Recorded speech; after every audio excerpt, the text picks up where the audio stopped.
what nationality they're coming from. Continuing, it says, "Hath the Most High has not cast away his people, which he foreknew. What ye not what the scripture saith of Elias, how he maketh intercession to the Most High against Israel, saying." So when Elias was on the scene, pretty much he thought he was the only guy that was going to be out there. And the reality of the situation is that the Most High has got a remnant that he's reserved unto himself that wasn't going to bow down to the image of the beast. That wasn't going to bow down, all right, to the because pretty much when you're living within this society, what they want you to do, they want you to worship the American way of life, all right, getting drunk, okay, watching sports, all right, being fully engrossed in folly. The scripture says within the book of Ecclesiastes how that folly is set in great dignity. That's the way of America, man. Okay, decadence. All right, which is a lack of social morale. That's what they want you fully invested in. And the reality of the situation is that what? Right, the Most High ain't about folly. You gotta be a man of understanding when you're coming into this truth. You gotta know about when you come. You are the head of a camp. All right, you got men underneath. You gotta know about what? How to manage money. You gotta know about what? How to manage ailments. Right, you gotta be like a doctor, man. Oh, brother, take this for this sickness and whatever. Okay, you gotta be up on a level, man. Okay, I lost my train of thought there. But like I was saying, the Most High has reserved what? A particular amount of people, okay, a particular group of men that he's reserved unto himself that haven't bowed their knee unto the man, unto the image of the beast. And I remember now, I was saying that because you gotta be on a high level, and this world teaches you to be on a low level. Okay? So it says here, the Most High hath not cast away his people which he foreknew. What ye not what the scripture saith of Elias, how he maketh intercession to the Most High, saying, the Lord, they have killed all thy prophets. And that's what it looks like. Right now it looks like we're dying all the day long. The scripture says that what? We're dying all the day long. And how do you see that? You go out there into the abortion clinics. All right, you got the so-called Negro, Hispanic, or Native American women aborting children like it's a game, man. Okay? You go out there into the so-called penitentiary. The prison system is full of Negro, Hispanic, and Native American men.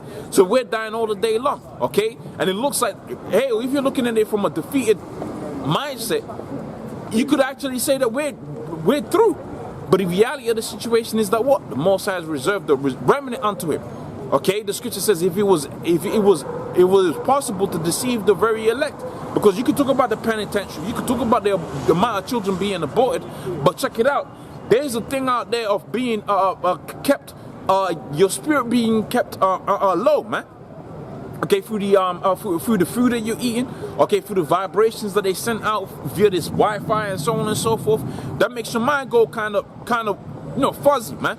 Okay, you can't really, that's why you go into where people are really on a low level, because you can't really get into anything like that, right? Everybody's got a low attention span, man, right? That goes back to what? That goes back onto the chemicals that they're putting out there within the food and so on and so forth, man. All right, to keep you artificially on a low level, so that you don't revolt. Because really, if you start getting into the understanding of particular things, now use the money system, the monetary system as an example, you start really getting a good understanding of how money works. You was gonna revolt against the elites, man.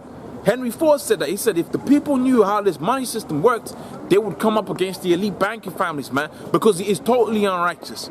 Really, when you go into the science, when you go into the understanding of it, money ain't pieces of paper, man. When you go into the understanding of it, money is gold, silver. At the very least, you was going to use a barter system where you was going to trade, resources, goats, okay, cows, sheep. But the system that they set up out here is a completely fictitious system. And if you go into the real understanding of it, the only thing that gives the pieces of paper within your wallet any value, the only thing that gives it any value is the people believing that it is valuable. The fact that someone pays you, okay, £100 in Federal Reserve notes, and you believe it's worth £100 is what gives it its value. So these people are kept on a low level of state. But if you start studying, then you was gonna find out there was a lot of things out there that's not right. Starting first with the monetary system, the family structure, all of that is messed up. Okay, but still in all of that, okay, the Most High reserved these elect, and they wasn't gonna be taken in the whims and the tricks and the craftiness of the elite.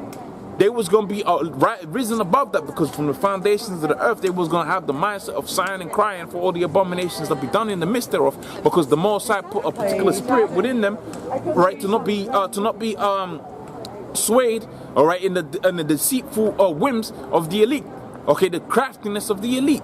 Continuing within the book of Romans, the 11th chapter on the 3rd verse, the Lord, they have killed the prophets and dig down thine altars, and I am left alone, and they seek my life. So when you look at the camps, you might think, wait, hold on a minute, this ain't really a whole bunch of people, man. Right? You look at the biggest camps that we got out there, maybe 50 brothers at the most. When you look at when you look at the rest of the 12 tribes of Israel, in comparison, really, the camps is like a small number in comparison, man. So you could really make the argument that it's not really having an effect. But guess what? The Bible talks about there was going to be, I believe there's a scripture that says there was going to be a lot of people that was going to be coming in at the last trump. And they was going to have the same reward as the men that have been pushing this word from the beginning, because the Most High wants it to be like that. So although it may look one way, the reality of the situation is that the Most High, Yahweh Shai, has reserved unto himself an elect, okay, and they was going to wake up in their own good time. So continuing here, Romans 11:4, it says, but what saith the answer of the Most High unto him? I reserved to myself 7,000 men, which is a spiritual number, meaning the complete number of men. He came in and he told us all about it. If you're looking at this Bible from a carnal perspective, you actually gonna go out there and count 7,000 men. But if you're looking at the scriptures from a spiritual standpoint, then you was gonna understand that this was a complete number of men. It could have been 10,000. It could have been 1 million. The reality of the situation is it was a large multitude that the Most High had reserved unto himself that had not bowed their knee to the image of Baal, which I said earlier. Right now, the image that's out there is the image of the beast. Okay, I'll read that for you in a second. In fact, I can read it now, but let me search it out instead. That's the major thing out here that's being pushed. Right, Esau wants you to what? To worship the image of the beast. All right. So let's get that sorted out.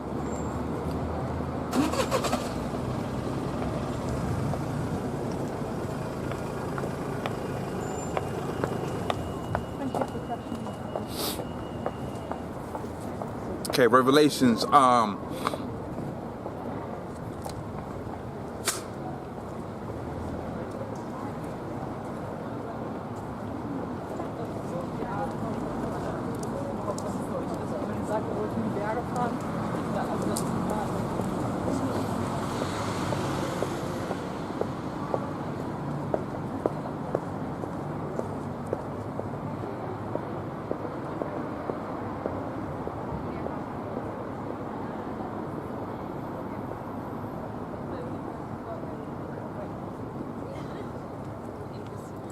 Okay, so Revelations 13 and 14, it says, and he deceiveth them that dwell upon the earth by means of miracles. So your phone, okay, that's like a miracle, man. You got this stone shape, it's a stone, and through it you can interact with people on the other side of the world, man.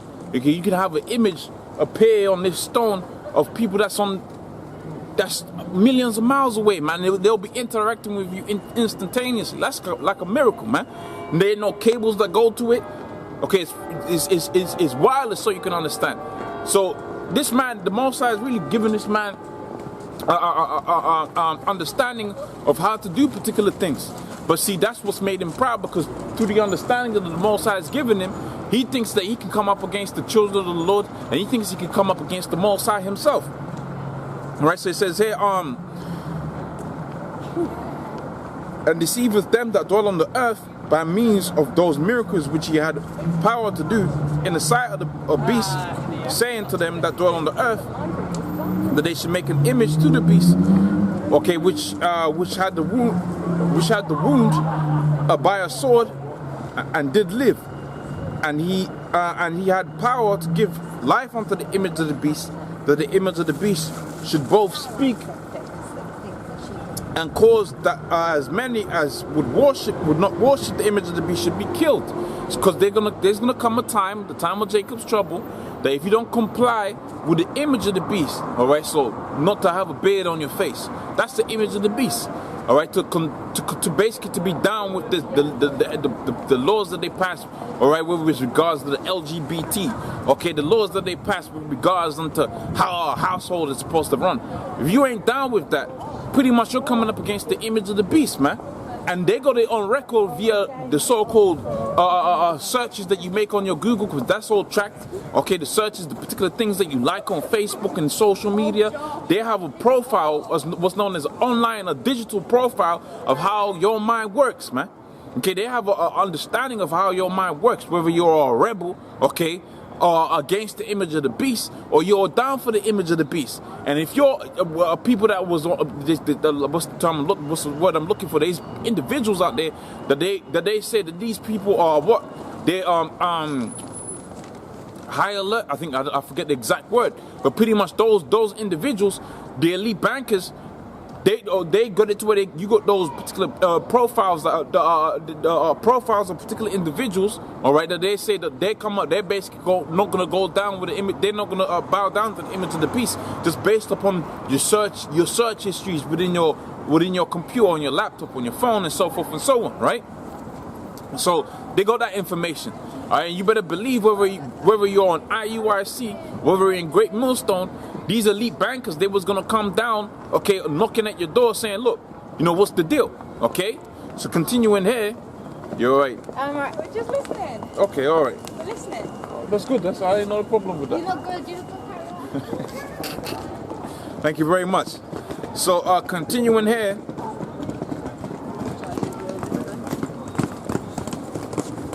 Right, so continuing here, 15th verse, it says, and I had power to give the life, and I had power, and he had power to give life unto the image of the beast, that the image of the beast should both speak and cause that as many would not worship the image of the beast, right, should be killed.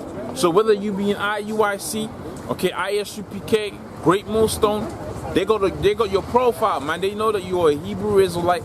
They know that you are either an extreme ISUPK type Israelites, or you're about the teachings like how we are at Great Millstone. Nevertheless, they know that you don't conform, right, whether it be completely like Great Millstone or partially like IUIC, with the image of the beast. And in so doing, all the so-called Great Millstone, or all the so-called alphabet camps, they was gonna have it to where what? They was gonna have it to where they was gonna be the people of within the red zone. Okay, when this thing goes down, when they're saying, look, this is what you're gonna do to get the RFID chip mark of the beast.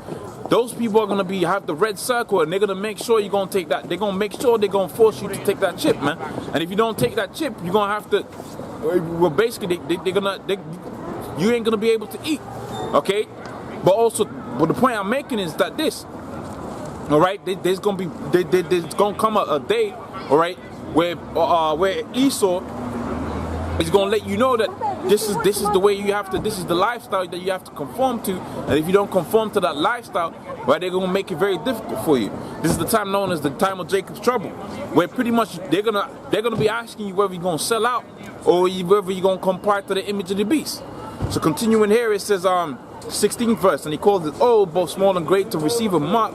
Both small and great, rich and poor, right, free and bond to receive a mark in their right hand or in their foreheads, right, that no man might buy or sell, save that he had the mark or the name or the beast or the number of his name, right, which is that 666 mark or the beast.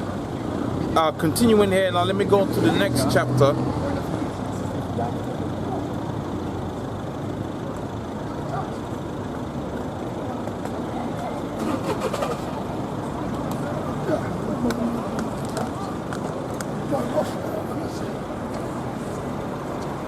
Okay, Revelations 20 and 4, right? Which ties nicely with what? The book of Romans, the 11th chapter. So Revelations 20, I'll start from the top. Revelations 21, it says, and I saw an angel come down from heaven, having the key to the bottomless pit, and a great chain in his hand. And he laid hold on the dragon, that old serpent, which is called the devil, the deceiver. The Latin word diabolos translates into what? Into deceiver. Okay. which is devil. Devil comes from the Latin word diabolos, meaning deceiver, okay? So this man is the deceiver. How do we know he's the deceiver? Because he went out there into the four corners of the world and basically pushed the image of Caesar Borgia, right, as the image of the Lord, as the true image of the Lord. And we know that's not the case. We know that through the scriptures, the Lord is a man of color, man. We know that. We also know that the children of Israel, they were a people of color. So he is a deceiver in that he's deceived the whole world into being into thinking, okay, the people of the Lord, the people of the Bible look anything other than what they really look like. Okay, so continuing here, it says, and laid hold on the dragon, that old serpent. And why is it called the dragon? I'm holding. Why is he known as the red dragon? Okay, does it say red dragon within Revelations 20? 20. It doesn't say red dragon, but in other scriptures it does actually say the red dragon. All right, because going back onto the prophecies, the red book of Revelations, the 17th chapter, it tells you that there was going to be a great red dragon that was going to take hold, that was going to rule the world. And that great red dragon is you Edomites. It represents your power structure. Okay, it represents who you are as a nation. Just like how you had it to where the Babylonians, they was like the what? There was likened unto was the lion, and then there was one with the lion's wings, and so on and so forth. Each empire had an image that within the scriptures that exemplified their rule, right? And it makes sense that what the last rulership, the most grievous rulership for both for the earth and for the people that live within the earth, was exemplified by the red dragon, because they're the red people, okay, that go out there and burn cities, okay, they burn, okay, fields, okay, they take whatever they want, just like how you seen particular movies or whatever it may be, where you see a dragon and the dragon just does whatever it wants, and devouring, killing, and so on and so forth. That's how this people move, man. That's how they operate. Okay, hopefully the example makes sense. But continuing here within the book of Revelations 20 and 4, it says, and laid hold on the dragon, the old serpent, which is called the devil and Satan means the adversary, and they're the adversary of life. You're dealing with the Edomites, the so-called high IQ individuals that wear suits and work in Barclays or whatever. These individuals ain't of a high IQ, man. Okay, they are the adversary of life. All their actions that they do, okay, goes in direct contradiction to the natural flow and way of life, man. Okay, they pass laws basically pretty much to make you sterile, man. That's the laws that they put into that's the laws that they put into legal action. Here it is, you could chop your manhood off, but you want to have multiple women, that's against the law. There ain't never been no society that's ever existed within the world, okay, where that's been the norm. Okay, you're going back into the time of the Babylonians, you could have multiple wives and concubines and so forth and so on, man. And what that does, that raises your testosterone level. And in raising your testosterone level, you was going to be what? You was going to be a high-functioning, high-level individual. And one of the main things that Esau wants you to be is to be on a low level, because he's on a low level, man. That's why he's going to where the whole entirety of the earth is poisoned, so that he could be what? He could be the top guy, man. Here it is, you're playing a game, right? But they're cheating. Okay, so that they can win, because they realize that they're the inferior people, man. Okay, and that they're inferior to the rest of all the nations upon the face of the earth, man. I'll take any heathen other than the Edomite, man, because the Edomites are the lowest scum that are on the face of the planet. That's why the Most High put that mark upon them. And that's why the Most High, when you go into the scriptures, the Lord set it up to where what? Esau was going to be bound, burnt, and eradicated, man. There is no use, okay, within the kingdom of heaven for Edomite. That's why they was going to be there to build it, and after they built it, there was going to be no more in remembrance. The book of Job, the 20th chapter, tells you about that. The book of Obadiah tells you about that. So continuing here within the book of Revelations, the 20th chapter, it says, and cast him into the bottomless pit. So when you go into the history, you check out what happened historically wise, and Lord's will, next time we're going to have a sign with the Byzantine Empire. You find out that after you had the Rome, see when you go into these scriptures, you got to really have a good understanding of the history, man. The history goes, but really when you check out how the historians decipher what happened, the historians go into the scriptures, man. Okay, whether they may be so-called atheists, whatever, how they understand this, how they understand history is that they go into the scriptures, man. All right, so when you checking out what happened, you find out that after Alexander the so-called Great, right, I had his reign and died of syphilis at age 32 because he was a batty boy. You find out that the Greeks, they ruled the world. Then the Romans, and after the Romans, you had what was known as the Holy Roman Empire. Now, the Holy Roman Empire was pretty much Jake that had run up into those societies, and they was running things now. Okay, just like how you go there right now, you got particular generals and commanders and people of high esteem. Okay, they don't, they go particular titles, man. Managers not really like a high title. Okay, generals like a high title. Okay, or commanders like a high title, man. So you got Israelites out there, actual Israelites out there that are on high levels within the military, that's high levels within the so-called government, man. Now, have they sold out? Of course they sold out. But the point I'm making is that going back within the history, you had the same thing happening where you had Israelites that was doing all right within the Roman Empire, and they was marrying into particular Roman families, and they was becoming high-level officers. That's the word I'm looking for. Officers within the Roman government. Now, what happened was, because Esau was inferior, ultimately over a period of time, it just became an Israelite thing.